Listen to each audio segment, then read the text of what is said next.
In the previous video, I discussed a few Boolean expressions, as you can see on your screen.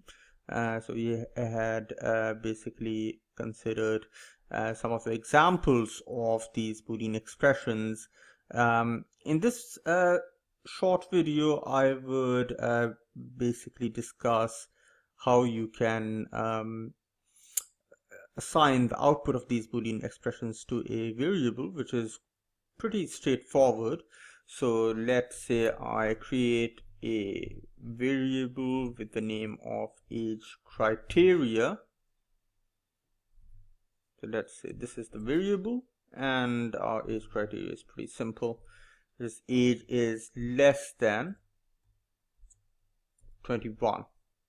So let's say this is some kind of criteria. The expression defines some kind of criteria, and what we are trying to do over here is we are not trying to assign this expression to this variable. Rather, we are trying to just assign the outcome of this expression to this variable. So if I press enter, and if I look into age criteria, it is true, and age is less than 21. The value of age in this expression is 20, so that's why this expression results in true. And all what we've done is that we've assigned that true value to the age criteria, and when we inspected age criteria, it was true.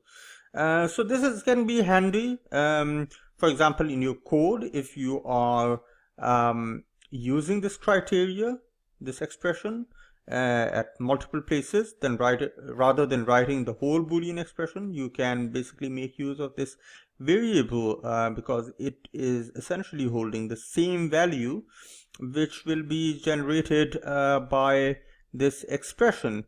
Now, just one more thing, you have to be slightly careful over here, because, for example, at some point of time, if the value of age changes to 22, this expression will become false, and the variable would still hold the value of true. So age criteria in that case won't be suitable, because it won't reflect the exact value which will be the outcome of this expression.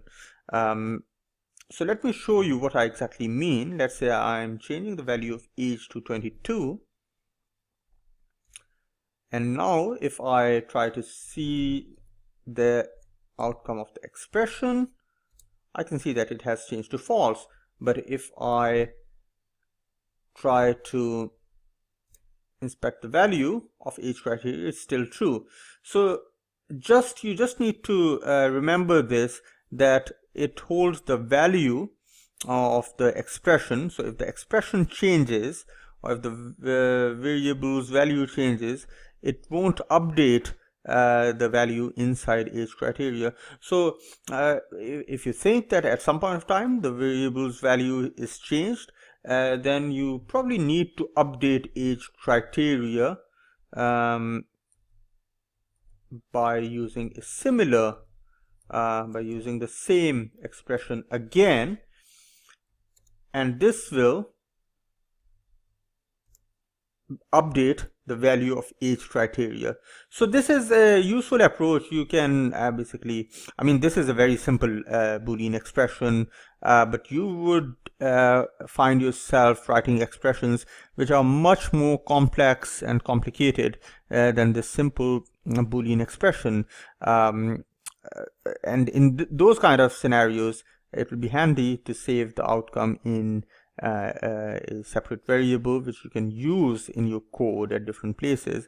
But just bear in mind that there may be situations where you want to update the value of this variable. Now, I've just highlighted the point that this is a very simple expression, and you may be writing expressions which are longer than this simple expression.